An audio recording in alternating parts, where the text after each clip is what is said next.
रोहन एक छोटे से शहर में रहता था। वो यंग और बहुत स्मार्ट था। उसे टेक्नोलॉजी से प्यार था। वो हमेशा नए आइडियाज की तलाश में रहता था। ट्रेडिशनल बैंक्स और मनी सिस्टम्स उसे पुराने लगते थे। उसे लगता था कि वे स्लो हैं और ऐसे रूल्स से भरे हैं जो उसे पसंद नहीं थे।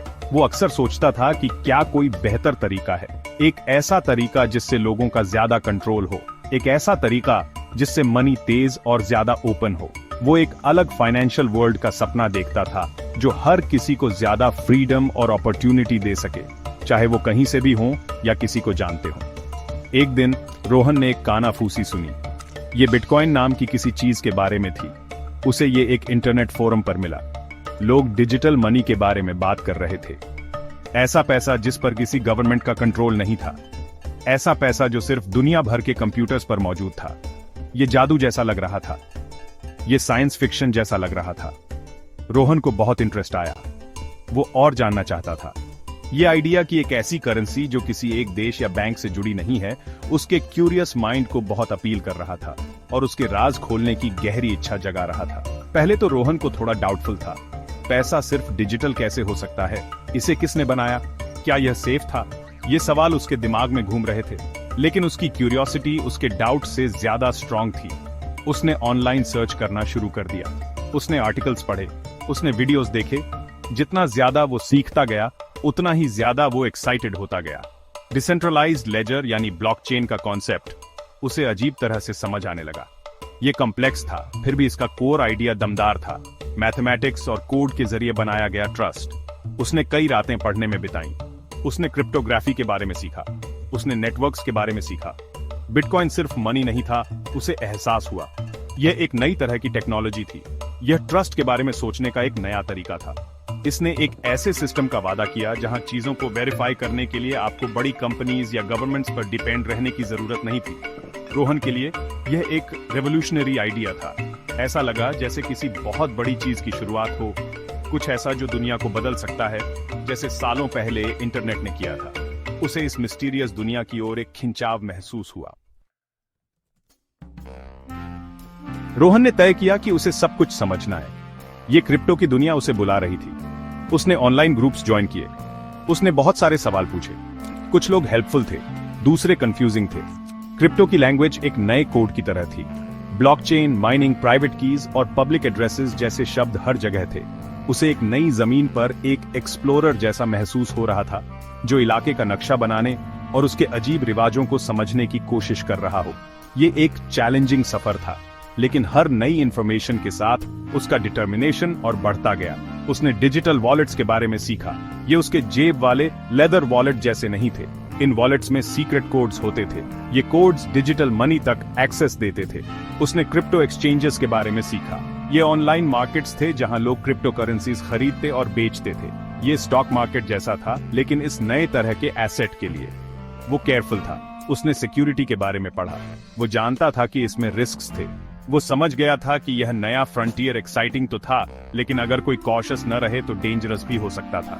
वो दिन आ ही गया जब रोहन ने अपना पहला क्रिप्टो खरीदने का फैसला किया। उसने बिटकॉइन चुना। वो ओरिजिनल था, वो सबसे फेमस था।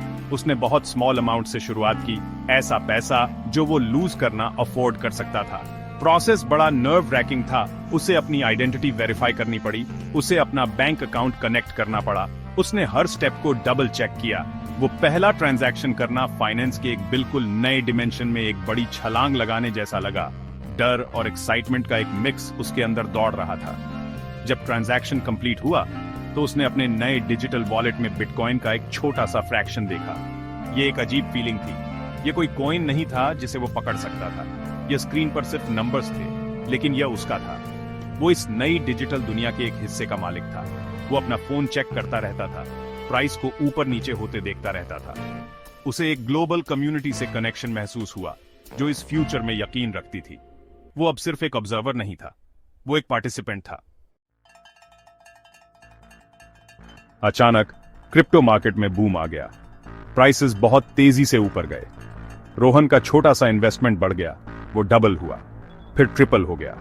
वो अमेज था। उसे जोर का एक्साइटमेंट महसूस हुआ। वो बड़े सपने देखने लगा। शायद यही उसकी एक डिफरेंट लाइफ का टिकट था। उसने ऑनलाइन लोगों के रिच बनने की स्टोरीज देखी। फीलिंग एडिक्टिव थी। वो दिन में कई बार प्राइसेस चेक करने लगा। चार्ट्स पर ग्रीन कैंडल्स उसे बहुत खुशी देती थीं, और वो एक ऐसे फ्यूचर की कल्पना करने लगा जहां फाइनेंशियल वरीज बीती बात हो जाएंगी और उनकी जगह एंडलेस पॉसिबिलिटीज होंगी। फिर उतनी ही तेजी से मार्केट पलट गया, प्राइसेस गिरने लगे। यह एक शार्प स्केरी ड्रॉप था। उसके गेन्स गायब हो गए। उसका इन्वेस्टमेंट अब उसके लगाए हुए पैसे से भी कम कीमत का था। पैनिक होने लगा। क्या यह सब एक मिस्टेक थी? क्या उसने बेवकूफी की थी? उसका पेट खराब होने लगा। यह क्रिप्टो का दूसरा पहलू था, वाइल्ड वॉलेटिलिटी, सडन क्रैशेस। यह एक हार्ड लेसन था। चार्ट्स पर रेड कैंडल्स अब उसके पहले के ऑप्टिमिज्म का मजाक उड़ाती हुई लग रही थीं और डाउट और एंजाइटी की लहर ला रही थी। एक दिन रोहन को एक ईमेल मिला। उसमें एक नई क्रिप्टो करेंसी पर ह्यूज रिटर्न्स का वादा किया गया था। वो बहुत प्रोफेशनल लग रहा था। उसमें कहा गया था कि वो अपने बिटकॉइन एक स्पेशल एड्रेस पर भेजे ताकि उसे और भी ज्यादा कॉइन्स वापस मिल सके। वो टेम्प्टेड हो गया। उसके रीसेंट लॉसेस ने उसे जल्दी से रिकवर करने के लिए उकसाया, लेकिन कुछ गड़बड़ लगी। उसे स्कैम्स के बारे में पढ़ी हुई वार्निंग्स याद आईं। उसने कुछ रिसर्च की। प्रोजेक्ट फेक था, ये एक ट्रैप था। वो लगभग अपना क्रिप्टो गंवा बैठा था। Gap 2S। इस बाल बाल बचने ने उसे विजिलेंस का एक वाइटल लेसन सिखाया। रोहन ने गिव अप नहीं किया। उसने दूसरी क्रिप्टो करेंसीज के बारे में सीखना शुरू किया। इथेरियम था, अपने स्मार्ट कॉन्ट्रैक्ट्स के साथ। इतने सारे डिफरेंट प्रोजेक्ट्स थे, हर एक किसी डिफरेंट प्रॉब्लम को सॉल्व करने का वादा करता था। उसे एहसास हुआ कि क्रिप्टो सिर्फ बिटकॉइन के बारे में नहीं था, ये इनोवेशन का एक पूरा यूनिवर्स था। कुछ प्रोजेक्ट सीरियस थे, कुछ सिर्फ हाइप थे। उसने प्राइस से परे टेक्नोलॉजी और हर कॉइन के पीछे की टीम को गहराई से देखना सीखा। उसका पर्सपेक्टिव काफी ब्रॉडन होने लगा। रोहन रातों रात मिलियनेयर नहीं बना। आसानी से रिच बनने का सपना फीका पड़ गया। That was okay. उसने क्विक मनी से ज्यादा वैल्यूएबल चीज हासिल की थी। उसने नॉलेज हासिल किया था। वो समझ गया था कि क्रिप्टो करेंसी की असली वैल्यू सिर्फ उसके प्राइस में नहीं थी, वो टेक्नोलॉजी में थी। ब्लॉकचेन एक पावरफुल टूल था। ये सिर्फ फाइनेंस ही नहीं, कई इंडस्ट्रीज को बदल सकता था। वो लॉन्ग टर्म पोटेंशियल देखने लगा, उन डेली प्राइस फ्लक्चुएशन से कहीं आगे, जो कभी उसका सारा ध्यान खींच लेते थे। उसने not your keys, not your coins का असली मतलब सीखा। उसने अपना क्रिप्टो एक्सचेंज से एक सिक्योर हार्डवेयर वॉलेट में मूव कर लिया। अब वो अपने डिजिटल एसेट्स को पूरी तरह से कंट्रोल करता था। सेल्फ सॉवरेंटी की यह फीलिंग एम्पावरिंग थी। वो डिसेंट्रलाइजेशन का इंपॉर्टेंस समझ गया। ये सिंगल पॉइंट्स ऑफ फेलियर से पावर छीनने के बारे में था। ये ऐसे सिस्टम्स बनाने के बारे में था जो ज्यादा रेजिलिएंट और फेयर हों। उसे अपने एसेट्स की रक्षा करने और अंडरलाइंग प्रिंसिपल्स को समझने की रिस्पॉन्सिबिलिटी महसूस हुई। रोहन ने जो कुछ सीखा था उसे शेयर करना शुरू कर दिया। उसने अपने फ्रेंड्स से बात की, उसने अपनी फैमिली से बात की, उसने क्रिप्टो को सिंपल टर्म्स में समझाया, उसने उन्हें रिस्क्स के बारे में वार्न किया, उसने उन्हें बताया कि यह कोई गेट रिच क्विक स्कीम नहीं थी। उसने रिसर्च और कॉशन के इंपॉर्टेंस पर जोर दिया। वो नहीं चाहता था कि दूसरे वही मिस्टेक्स करें जो उसने लगभग कर दी थी।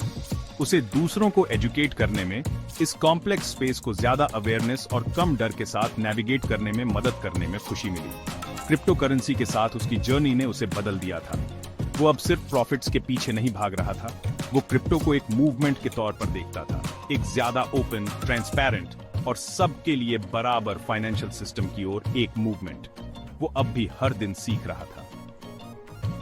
क्रिप्टो वर्ल्ड हमेशा इवॉल्व हो रहा था, लेकिन अब रोहन प्रिपेयर्ड महसूस कर रहा था।